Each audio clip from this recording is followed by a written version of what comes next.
আসসালামু আলাইকুম সবাইকে।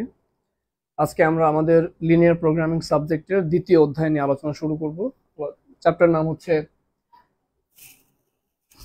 Optimality and feasibility. এই চ্যাপ্টারটা আমরা একটা বোর্ড কোশ্চেন নিলাম, এখান থেকে আলোচনা শুরু করলে আশা করি পুরো চ্যাপ্টারটা বোঝা সহজ হবে। আমাদের এই চ্যাপ্টারে প্রধানত যে কয়েকটা বিষয় নিয়ে আলোচনা করা হবে সেগুলো আমি পাশে লিখে রাখছি বোঝার সুবিধার্থে। Number 1 basic solution, number 2 feasible solution, number 3 degenerate solution, number 4 হচ্ছে নন ডিজেনারেট সলিউশন। আর এই সলিউশনগুলো বের করতে গেলে আমাদেরকে বেসিক ভেরিয়েবল এবং নন বেসিক ভেরিয়েবল এই দুটো জিনিস প্রয়োজন হবে আর কি।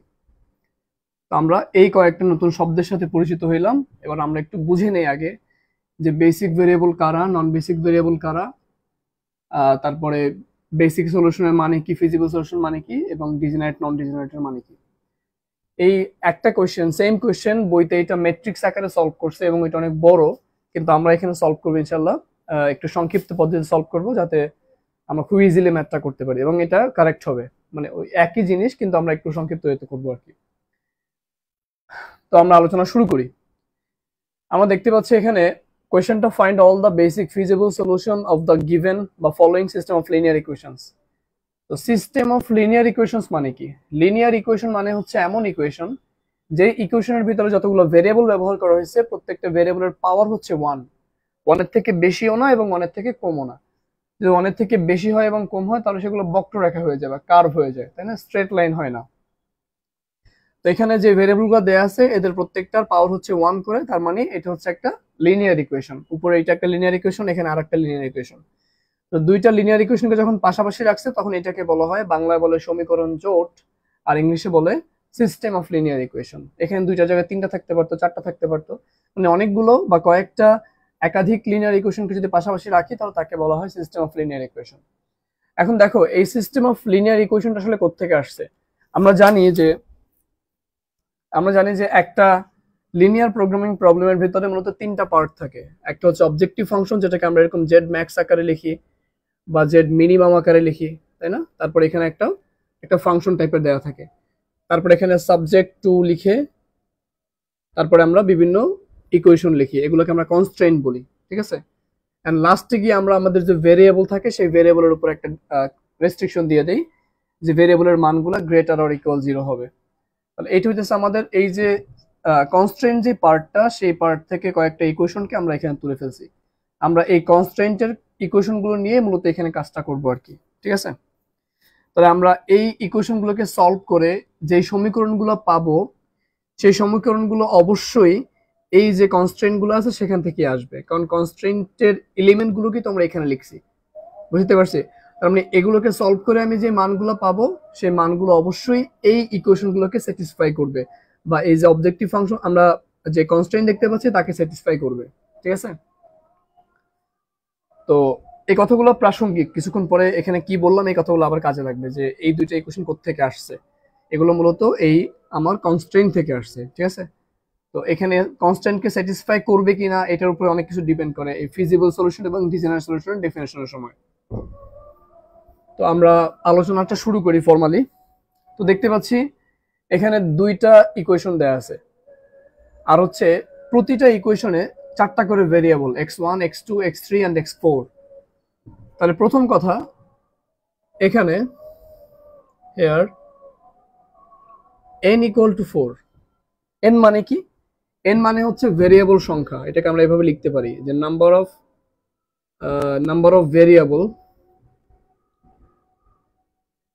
Of variable. এই সাইনটাকে বলে নাম্বার অফ দ্বারা সংখ্যা বোঝায়, মানে কত সংখ্যক। তাহলে নাম্বার অফ ভেরিয়েবলকে আমরা n দ্বারা প্রকাশ করব, ভেরিয়েবল সংখ্যাকে n দ্বারা প্রকাশ করব। আর নাম্বার অফ ইকুয়েশনসকে আমরা m দ্বারা প্রকাশ করব, ঠিক আছে? তো এখানে দেখতে পাচ্ছি আমরা আমাদের ভেরিয়েবল সংখ্যা 4টা এবং ইকুয়েশন সংখ্যা হচ্ছে কয়টা?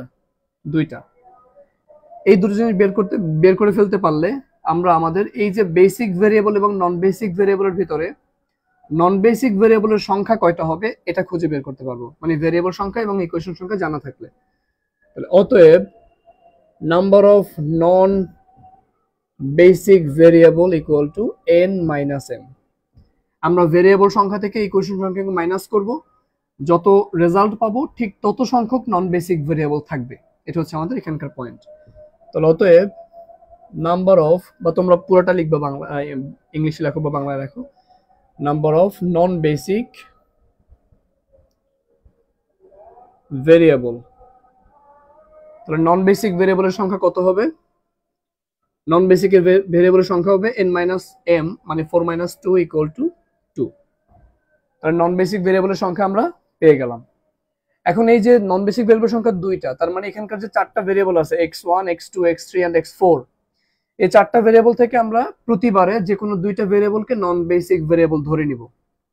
আর ওই দুইটাকে নন বেসিক ভেরিয়েবল ধরলে বাকি যে দুইটা থাকবে তাদেরকে আমরা বলবো বেসিক ভেরিয়েবল। তাহলে এই নন বেসিক ভেরিয়েবল এবং বেসিক ভেরিয়েবল এদের সবগুলোর মান যদি আমরা খুঁজে বের করতে পারি, তাহলে যে সলিউশনটা পাবো সেই সলিউশনটাকে বলা হবে বেসিক সলিউশন। তার মানে বেসিক সলিউশন তৈরি হয় বেসিক ভেরিয়েবল এবং নন বেসিক ভেরিয়েবলের মান অনুসারে। কথা বুঝতে পারছি কিনা? এরপরে এখানে আরেকটা পয়েন্ট আছে যে বেসিক ভেরিয়েবলের সংখ্যা কয়টা হবে, মানে সম্ভাব্য বেসিক ভেরিয়েবলের সংখ্যা কয়টা এটা বের করা যায়। নাম্বার অফ বেসিক সলিউশন, মানে বেসিক সলিউশনের সংখ্যা কয়টা হবে? তাহলে number of basic solution equal to n combination m। আমরা ক্যালকুলেটর দিয়ে খুব ইজিলি এই মানগুলো বের করে ফেলতে পারবো যে NCM এর মানটা কত হবে, বেসিক সলিউশনের সংখ্যা কয়টা হবে। তাহলে আমরা এই সিনারিওটা থেকে, মানে এই কোশ্চেনটা থেকেও বলতে পারি বেসিক সলিউশনের সংখ্যা কয়টা হবে এখানকার এই ফর্মুলা ব্যবহার করে। অতএব number of basic solution equal to NCM equal to, এটার মান কত? 4C2, এটার মান আসবে 6। তার মানে আমাদের এই যে সিস্টেম অফ লিনিয়ার ইকুয়েশনটা দেয়া আছে, এই সিস্টেম অফ লিনিয়ার ইকুয়েশনটাতে মূলত 6টা বেসিক সলিউশন বিদ্যমান। বুঝতে পারছি কিনা? এখন দেখো, এতটুকু আমরা শেষ করলাম এখানকার পয়েন্ট। আমাদের সামনে আরো বাকি আছে, বাট আমরা এখানে আরো কিছু কথাবার্তা বলে নেই। এখানে আমাকে বলছে যে ফাইন্ড দ্য বেসিক এর পরে আর একটা শব্দ উল্লেখ করছে, ফিজিবল সলিউশন। শুধু বেসিক সলিউশন না, বেসিক ফিজিবল সলিউশন কোনটা হবে। এখন এই বেসিক সলিউশন তিনটা ক্যাটাগরি হইতে পারে, ফিজিবল হইতে পারে, ডিজেনারেট হইতে পারে এবং নন ডিজেনারেট হইতে পারে। তো কখন হবে এগুলা সেটা সম্পর্কে একটু আলোচনা করে নিই। আমরা জানি যে আমাদের এই বেসিক সলিউশনটা দুই ধরনের ভেরিয়েবল দিয়ে গঠিত। একটা হচ্ছে বেসিক ভেরিয়েবল আর একটা হচ্ছে নন বেসিক ভেরিয়েবল। ঠিক আছে, এভাবে লিখি যে নন বেসিক ভেরিয়েবল। তো আমরা কিভাবে কাজগুলো করি, এই নন বেসিক ভেরিয়েবলের মানকে আমরা 0 ধরে নেই, তারপরে সেই 0 এখানে এইগুলোর মান 0 বসিয়ে তারপরে বাকি যে ভেরিয়েবলগুলো থাকবে তাদের মানগুলো আমরা খুঁজে বের করি। এদেরকে পাশাপাশি লেখার মাধ্যমে যে সমাধানটা পাই এটাকে বলা হয় বেসিক সলিউশন। এখন সেই বেসিক সলিউশনের মধ্যে এই যে বেসিক ভেরিয়েবলগুলো দেখতে পাচ্ছি, নন বেসিক ভেরিয়েবলের মান তো 0ই হবে, কিন্তু বেসিক ভেরিয়েবলের মানগুলো যদি গ্রেটার অর ইকুয়াল 0 হয়, মানে 0 সমান অথবা ধনাত্মক, 0 থেকে বড়, নেগেটিভ হইতে পারবে না, তাহলে বেসিক ভেরিয়েবলের মানগুলো যদি গ্রেটার অর ইকুয়াল 0 হয়, তাহলে যে সলিউশনটা পাবো সেই বেসিক সলিউশনটাকে আমরা অন্য একটা নামে ডাকতে পারি, সেটাকে বলে ফিজিবল সলিউশন। ফিজিবল সলিউশন, ঠিক আছে। আচ্ছা, এইটার সাথে আরেকটা ব্যাপার রিলেট করি আমরা এবার। ফিজিবল সলিউশন মানে কি? বেসিক ভেরিয়েবলের মান গ্রেটার অর ইকুয়াল 0 হবে। এখন এই বেসিক ভেরিয়েবল গুলো আসলে কোত্থেকে আসছে? আমার এই চারটা ভেরিয়েবলের ভিতর থেকেই তো আসবে, তাই না?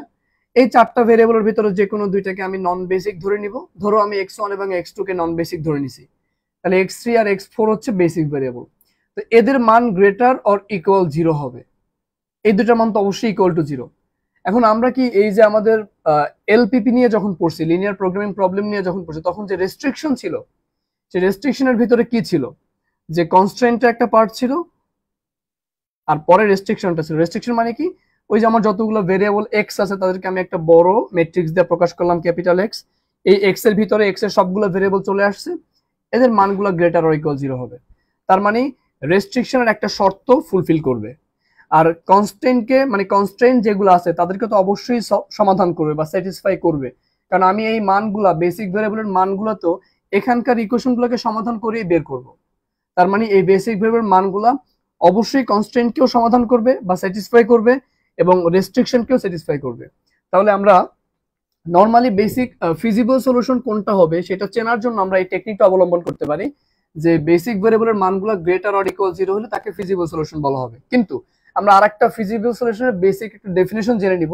এই কনসেপ্ট আমাদের ওই কনভেক্স সেটে কাজে লাগবে, কনভেক্স সেটের যে চ্যাপ্টার সেখানে কাজে লাগবে।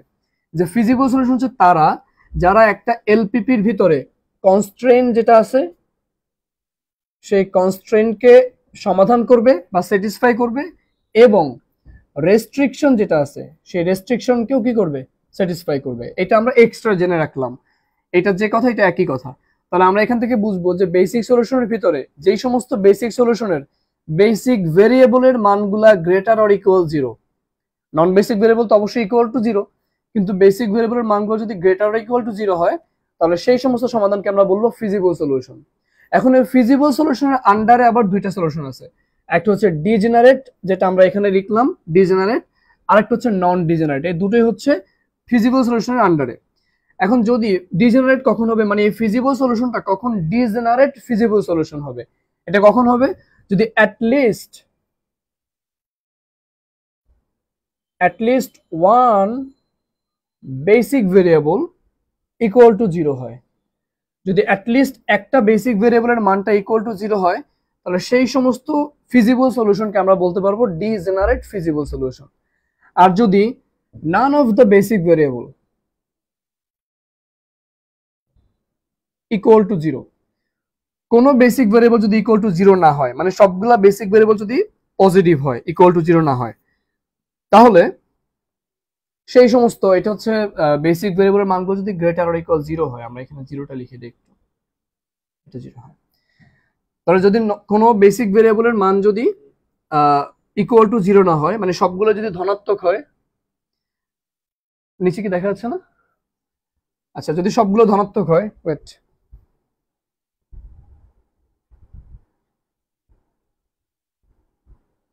আশা করি এখন দেখা যাচ্ছে।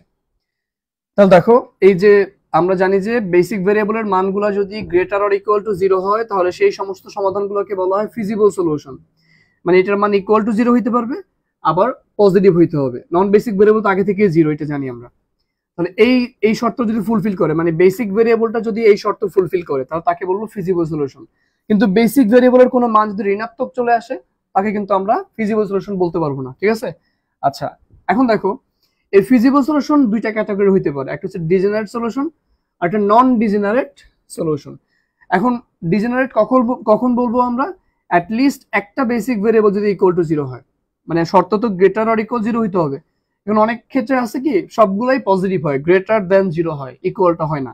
এখন যদি অ্যাটলিস্ট একটা ভেরিয়েবল, একটা বেসিক ভেরিয়েবল যদি ইকুয়াল টু 0 হয়, বেশি হইতে পারে বাট কমপক্ষে একটা, তাহলে সেই ফিজিবল সলিউশনটাকে আমরা বলতে পারবো ডিজেনারেট ফিজিবল সলিউশন।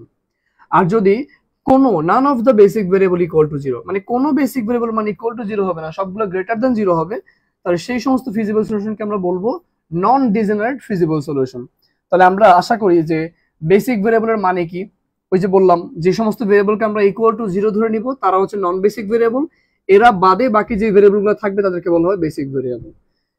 তাহলে এই দুটো আমরা চিনলাম বা বুঝলাম। এরপর বেসিক সলিউশন মানে কি জানলাম, যে বেসিক ভেরিয়েবলের মান এবং নন বেসিক ভেরিয়েবলের মান, এই দুটো মানকে নিয়ে আমরা যে সলিউশনটা পাবো ফাইনালি, মানে সবগুলো ভেরিয়েবলের মানকে যখন পাশাপাশি লিখবো তখন যে সমাধানটা পাবো সেটাকে বলা হয় বেসিক সলিউশন। বেসিক সলিউশনটা ফিজিবল তখন হবে যখন বেসিক ভেরিয়েবলের মানটা গ্রেটার অর ইকুয়াল টু 0 হবে। আবার এই ফিজিবল সলিউশনটা কখন ডিজেনারেট হবে, যখন অ্যাটলিস্ট একটা বেসিক ভেরিয়েবলের মান ইকুয়াল টু 0 হবে, বেশিও হইতে পারে, বেশি মনে করো দুইটা বেসিক ভেরিয়েবলের মান ইকুয়াল টু 0, তাহলে তাকে আমরা ডিজেনারেট বলবো। আর যদি কোনো বেসিক ভেরিয়েবলের মান ইকুয়াল টু 0 না হয়, সবগুলো যদি পজিটিভ হয়, তাহলে সেই সমস্ত ফিজিবল সলিউশনকে আমরা নন ডিজেনারেট ফিজিবল সলিউশন বলবো। তো আশা করি আমাদের এখানকার যে বেসিক আলোচনা এগুলো ক্লিয়ার হয়ে গেছে। স্ক্রিনশট মেরে নিতে পারো অথবা এগুলো লিখে নিতে পারো, আমরা এগুলোর ভিত্তিতে পরবর্তী ম্যাথের কাজগুলো করবো আর কি। ঠিক আছে, আমরা একটা চার্ট করবো, চার্টের মাধ্যমে এই মানগুলো বের করে ফেলবো। আমি এই পাশে এগুলো একটু মুছে দিচ্ছি বোঝার সুবিধার্থে।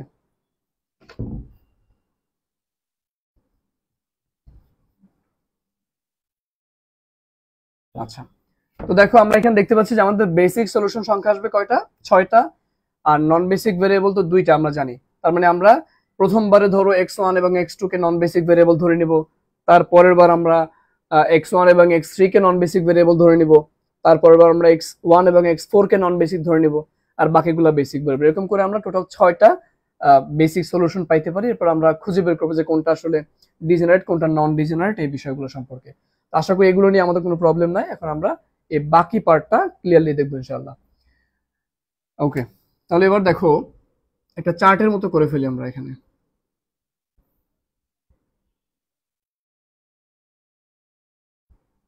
এখানে আমাদের নন বেসিক ভেরিয়েবল গুলো বসবে, আর এই পাশে আমাদের বেসিক ভেরিয়েবল গুলো বসবে, ঠিক আছে? এখন আমরা নন বেসিক ভেরিয়েবলের মানগুলোকে পাশাপাশি লিখে ফেলি। ধরো প্রথম যে টার্মটা আমরা জানি 6টা সমাধান হবে, তার মানে আমাদের এখানে 6টা সিরিয়াল হবে আর কি, সব মিলাইয়া। তাহলে আমি যদি প্রথমে x1 ইকুয়াল টু x1 এবং x2 এদেরকে যদি আমি নন বেসিক ভেরিয়েবল ধরে নেই, নন বেসিক ভেরিয়েবল ধরার মানে কি বলো? ইকুয়াল টু 0 ধরো, তাই না? এটার মান ইকুয়াল টু 0, x2 এর মানটাও ইকুয়াল টু 0। তাহলে এই দুইটাকে যদি আমি ইকুয়াল টু 0 ধরি, তাহলে আমার এখানে বেসিক ভেরিয়েবল বাকি থাকে কে? x3 আর x4, x3 আর x4। আমরা এই দুটো মানকে যদি 0 বসাই, এখানে বসাই, তাহলে এই অংশটা চলে যাবে, তাই না? বাকি থাকবে এতটুকু অংশ। তাহলে এতটুকু অংশকে আমরা ক্যালকুলেটরের মাধ্যমে সলভ করতে পারি বা অপনয়ন প্রতিস্থাপন পদ্ধতিতে সলভ করতে পারি। সেখান থেকে আমরা x3 এবং x4 এর মান খুঁজে পাবো। তো সেই x3 এর মানটা আমরা কত পেয়েছি এখানে? আমি আগে থেকে করে রাখছি, আমি সেখান থেকে সরাসরি লিখে দিচ্ছি। x3 এর মান আমরা পাবো 2 এবং x4 যেটা তার মান পাবো আমরা 0। তো এটা আমাদের প্রথম যে 1 নাম্বার বেসিক সলিউশন সেটা হয়ে গেল। আমরা নন বেসিক ভেরিয়েবল কাকে ধরলাম? x1 এবং x2 কে নন বেসিক ধরলাম। এর পরের লাইনে গিয়ে আমরা x1 টাকে নন বেসিক ধরবো, এবং যেহেতু একবার x2 কে ধরছি, পরের বার x3 কে নন বেসিক ধরবো। তাহলে x3 ইকুয়াল টু 0 ধরবো। এটা ধরার পর আমাদেরকে x2 এর মান বের করতে হবে এবং x4 এর মান বের করতে হবে। তাহলে x2 এর মান আসতেছে 1 এবং x4 এর মান আসতেছে -হাফ। তাহলে আমাদের এটা 2 নাম্বার কাজটা গেল। আমরা 3 নাম্বারে আসি। x1 এর মানটাকে আমরা ইকুয়াল টু 0 ধরবো এবং x4 এর মানটাকে আমরা 0 ধরবো, মানে এই দুটাকে আমরা নন বেসিক ধরবো। x1 এর সাথে x2 কে নিলাম, x1 এর সাথে x3 কে নিলাম, x1 এর সাথে x4 কে নিলাম। এগুলোকে আমরা নন বেসিক ধরলে তার মানে ইকুয়াল টু 0 ধরবো, এবং এগুলোকে x1 এবং x4 কে আমরা এখানে 0 বসাইলে এই পার্টটা চলে যাবে, x4 এর পার্টটা চলে যাবে। এই দুটো নিয়ে বাম পাশে এই দুটো থাকবে, ডান পাশে এতটুকু থাকবে, এবং তাদেরকে নিয়ে একটা সেট গঠিত হবে। তাহলে সেই সেটটাকে মানে একটা সমীকরণ জোট গঠিত হবে। তাদেরকে আমরা সমাধান করব। সমাধান করলে এখানে আমরা x2 এর মান পাবো হচ্ছে 0, x2 এর মান আসতেছে 0, এবং x3 যেটা তার মান আসতেছে কত? 2। ওকে, এটা গেল।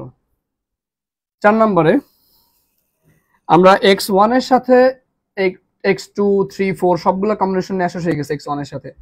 এবার আমরা x2 এর সাথে কম্বিনেশন নিব। তাহলে x2 এর সাথে কম্বিনেশন নেব x3 কে এবং 4 কে। তাহলে x2 equal to 0, x3 equal to 0। তো যখন আমরা এই সমীকরণটাতে x2 ইকুয়াল টু 0 এবং x3 ইকুয়াল টু 0 বসাবো এখানে, তাহলে এই দুটো টার্ম চলে যাবে, বাম পাশে এটা এবং এটা থাকবে, আর ডান পাশে এটা থাকবে। এখন আমি যদি এই দুইটা মানে এখানে যে দুইটা সমীকরণ পাবো আর কি, ছোট ছোট দুইটা সমীকরণ, তাদেরকে যদি আমি সমাধান করি, তাহলে ক্যালকুলেটর আমাকে কোনো সমাধান দিবে না, কোনো আউটপুট দিবে না। কেন দিবে না? আমি একটু লিখে নিই আগে এখানে, যে সলিউশন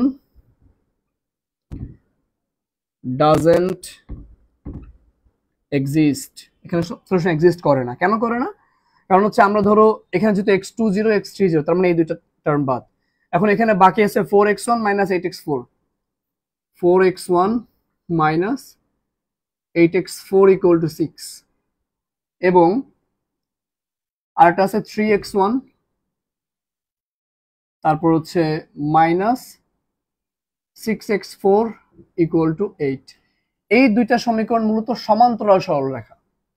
আমি যদি এই দুইটা সমীকরণকে গ্রাফ আঁকি, তাহলে আমি সমান্তরাল সরলরেখা পাবো। তুমি অন্যভাবেও চেক করতে পারো। এই দুইটা সমীকরণের ঢাল বের করবা, ঢাল দুইটা সমান আসবে। আমরা জানি দুইটা সমীকরণের ঢাল সমান আসলে তাদেরকে সমান্তরাল সরলরেখা বলা হয়। অন্যথায় এভাবেও চেক করতে পারো যে এই দুইটার যে সহগ, সেই সহগের রেশিও মানে 4/3 ইকুয়াল টু 8/6 ইকুয়াল টু 6/8। মানে এদের রেশিওটা সবসময় কি হবে, সমান হবে। সুতরাং এই সেন্স থেকে আমরা বলতে পারি যে আমাদের এই দুই সরলরেখা সমান্তরাল। তাছাড়া তুমি ক্যালকুলেটরে ক্যালকুলেশন করলে দেখবা এগুলো কোনো সলিউশন পাবা না, বুঝতে পারছি? তাহলে এগুলো সমান্তরাল। আমরা সমাধান মানে কি জানি, দুইটা সরলরেখাকে ক্রস করলে যেই পয়েন্টে মিলিত হয় তাদেরকে আমরা দুটো সমীকরণকে সমাধান করে x1 এবং x4 এর মান ধরে বের করলাম। তার মানে হচ্ছে এই বিন্দুটার স্থানাঙ্ক বের করছি। এখন এটা যদি সমান্তরাল সরলরেখা হয় তাহলে এটা কখনো ইন্টারসেক্টই করবে না, ছেদ করবে না। আমি কিভাবে সমাধান পাবো? পসিবল না এটা। এই জন্য এখানে সমাধান ডাজেন্ট এক্সিস্ট। আচ্ছা, এটা গেল। পরে আমরা x2 এর মানটাকে 0 ধরবো এবং x4 এর মানটাকেও 0 ধরবো। x2 এবং x4 এর মানটাকে যদি আমরা 0 ধরি তাহলে x1 এর মানটা চলে আসবে হচ্ছে 0 এবং x3 যেটা তার মান চলে আসবে কত, 2। এটা গেল। এরপরে আমরা x1 এর মানটাকে, তাহলে x2 এর সাথে সবগুলো কম্বিনেশন শেষ। এরপরে আমাদের বাকি আছে x3 আর 4। তাহলে x3 ইকুয়াল টু 0 ধরবো, কমা x4 ইকুয়াল টু 0 ধরবো। এইগুলোকে 0 ধরার পরে আমরা এখানে বাকি মান পাবো কার, x1 এর মান পাবো। x1 এর মান চলে আসছে 1 এবং x2 যেটা তার মান চলে আসছে কত, 1। দেখো আমাদের কিন্তু 6টা সম্ভাব্য সমাধান কিন্তু পেয়ে গেছি আমরা। হিসাব করে দেখলে 6টা পেয়ে গেছি এখানে অলরেডি। 1 2 3 4 5 6টা পেয়ে গেছি আমরা। ঠিক আছে, তার ভিতরে সম্ভাব্য কেন বলছি, কারণ মাঝে মধ্যে দুই একটা সমাধান এরকম নাই থাকতে পারে, এটা ডাজন্ট এক্সিস্ট। আর এখানকার এতগুলা মান আমরা খুঁজে পাইলাম। এবার দেখো x1 এর মান 0, x2 এর মান 0, x3 2, x4 0। এই সবগুলোকে মিলে যদি আমরা পাশাপাশি লিখি তাহলে যে সমাধানটা পাবো এই নন বেসিক ভেরিয়েবল এবং বেসিক ভেরিয়েবলকে নিয়ে, সেটা কি বলা হয়, বেসিক সলিউশন। এখন আমারে বলছে যে বেসিক ফিজিবল সলিউশন খুঁজে বের করো। তাহলে আমি এই বেসিক সলিউশনকে ফিজিবল কখন বলতে পারবো? ফিজিবল আমি তখন বলতে পারবো, আমি বলছিলাম তোমাদেরকে যে একটা সমাধানকে বা একটা বেসিক সলিউশনকে ফিজিবল তখন বলা হয় যখন হচ্ছে সেই বেসিক সলিউশনের প্রত্যেকটার মান গ্রেটার অর ইকুয়াল 0 হয়, কোনো মান নেগেটিভ হয় না। ঠিক আছে, তাহলে এখন দেখো এখানে যে বেসিক ভেরিয়েবলটা আছে, সেই বেসিক ভেরিয়েবল ভিতরে আমরা দেখি যে কোথায় নেগেটিভ আছে আর কোথায় পজিটিভ অথবা 0 আছে। এই যে প্রথম দুইটা দেখো, মানে প্রথম সমাধানের ক্ষেত্রে 1 নাম্বার বেসিক সলিউশন, এরকম 6টা বেসিক সলিউশন পাওয়া যাবে। আগে থেকে লিখছে number of basic solution equal to 6, 6টা পাওয়া যায়। তার ভিতরে প্রথম সমাধানটার ভিতরে আমার যে বেসিক ভেরিয়েবল ছিল তারা কি x3 and x4, তাদের মান হচ্ছে গ্রেটার অর ইকুয়াল 0, কোনোটা কিন্তু নেগেটিভ নাই। তার মানে এই যে সমাধানটা দেখতে পাচ্ছি, বেসিক সমাধানটা, বেসিক সলিউশনটা, এটা কিন্তু একটা ফিজিবল সলিউশন, এটা কিন্তু একটা ফিজিবল সলিউশন। ঠিক আছে, তারপরে যদি দেখি 2 নাম্বারটা, এখানে কিন্তু একটা মান ঋণাত্মক চলে আসছে, তাহলে এই যে 2 নাম্বার সমাধানটা তাকে আমরা ফিজিবল সলিউশন বলতে পারবো না।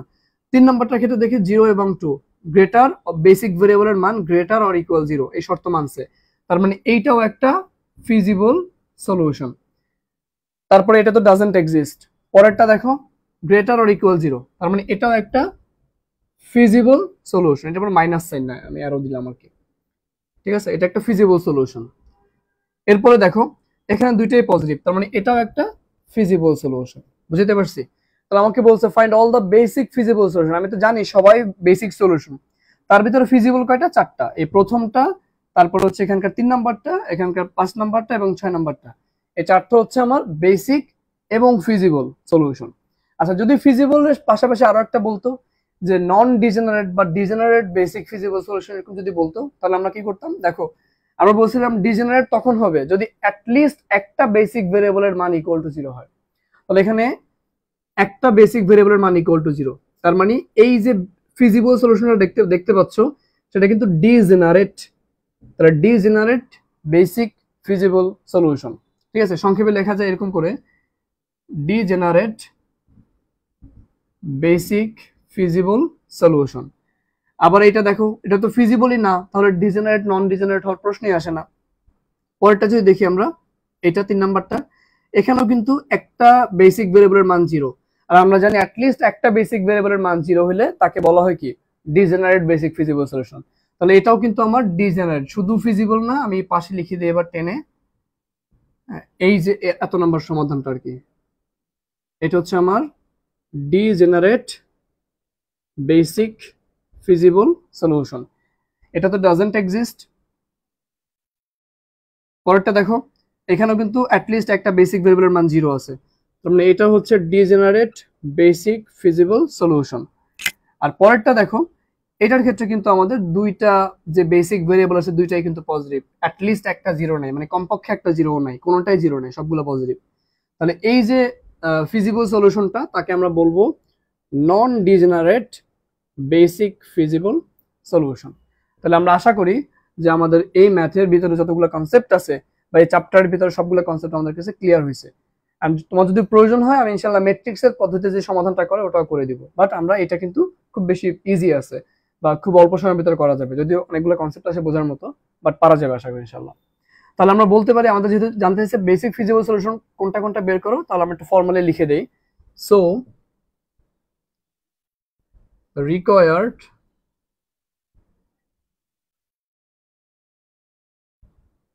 basic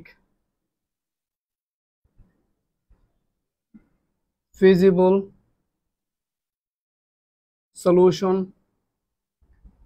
solutions are কার কার মান বলো প্রথমটা। তাহলে x1 x2 আমি সিরিয়াল মেনটেন করে লিখবো। x1 এর মানটা কত 0, x2 এর মানটা কত 0, x3 এর মান 2 এন্ড x4 এর মান 0, এটা একটা। তারপর হচ্ছে 2 নাম্বারটা তো ফিজিবলই না, ওটা বাতিল আগে থেকে। 3 নাম্বারটা হচ্ছে x1 0, x2 হচ্ছে 0, x3 হচ্ছে 2, x4 হচ্ছে 0। তারপরে এটা গেল আমাদের, কারণ আমাকে শুধু ফিজিবল বলছে, ডিজেনারেট নন ডিজেনারেট বলে না, এটা আমি বোঝার জন্য বলছি, একটার ভিতরে অনেকগুলো আর কি। আচ্ছা 3 নাম্বারটাও কিন্তু ফিজিবল, বেসিক ফিজিবল সলিউশন। তাহলে কে কে, x1 এর মান কত 0, x2 হচ্ছে 0, x3 হচ্ছে 2, x4 হচ্ছে 0, এন্ড লাস্ট ওয়ান x1 হচ্ছে 1, x2 হচ্ছে 1, x3 হচ্ছে 0, x4 হচ্ছে 0। তাহলে এই যে মানগুলোকে নিয়ে গঠিত যে সমাধানটা, এগুলো হচ্ছে আমাদের বেসিক ফিজিবল সলিউশন আর কি। তো এটা হচ্ছে আমার রিকোয়ার্ড অ্যান্সার। আশা করি আজকের ক্লাসে আমরা অনেকগুলো কনসেপ্ট সম্পর্কে শিখলাম এবং পুরোটাই আমরা ক্লিয়ারলি বুঝলাম। আমরা এই চ্যাপ্টার থেকে আরো একটা ম্যাথ করব, আর তোমরা যদি বলো যে বইয়ের স্টাইলটা ম্যাথটা করে দিতে, তাহলে আমরা সেটাও সলভ করবো ইনশাআল্লাহ। আসসালামু আলাইকুম।